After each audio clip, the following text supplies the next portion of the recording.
Hey, it's Mark here with your video thought for the day. Okay, I'm standing out here in the middle of a well-designed garden. I say well-designed, I probably shouldn't say that, I kind of designed it. But I mean, I put a lot of thought into this. Tried to figure out how to bring in these trees. I call these Dr. Seuss trees because they kind of look like something that belong in Dr. Seuss. Here, I'll set it over there so you can see the Dr. Seuss trees. Tried to figure out how to put in these hedges that kind of maze around, put this into envelop. There was a lot of decision that went into this. This wasn't just slapped together.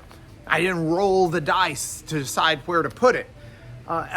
Coming up with what to do was something that took a lot of thought. It took some planning, and it took some analysis. There's a little bit of artistic flair that needs to be done in any landscaping job, and got to figure out which plants work well, how it's going to look in 4 different seasons. You don't want it to look good just for 1 month out of the year. There's just a whole lot of texture variation. The idea of having something that's a little different color green has a different leaf texture than something else that might be there. All of this goes into considering it. And I want to talk about it because this week we've been talking about the presence of God in our lives. And one of the areas that people ask about most frequently is, how do I know what God is telling me to do? How do I discern His will?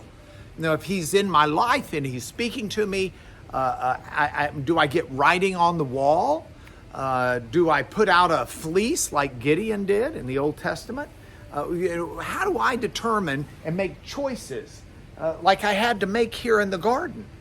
Now, usually we're not worried about God helping us with our landscaping choices, but what we should do, what career path to take, how to handle a problem in life, how to address and confront different people on issues, how to show love to those who need it. I mean, there are lots of areas where we'd love to say, I'll do exactly what you want me to do, God. You just got to tell me.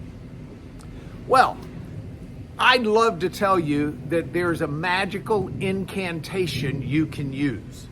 Break out the Ouija board. Break out the little sticks that will show you what to do. Read your horoscope. But I'm not suggesting any of that. This isn't magic. See, God has made us as thinking people. He gave us a mind for a reason.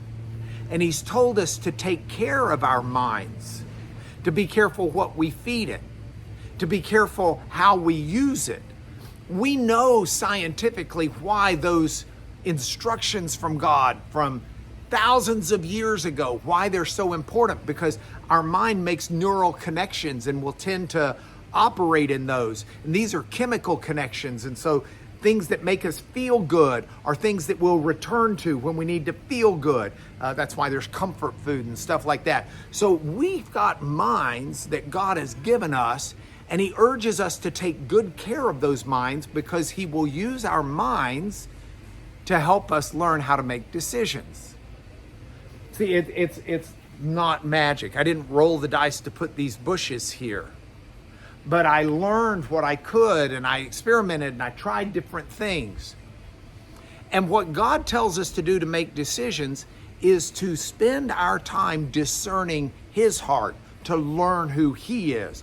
It's why we do these messages each day, why I have quiet time each day, why we spend time in the Bible, to discern the heart of God and what's important to Him, what are His priorities. Because if we'll discern that, that will get us through 90% of the choices we need to make in life.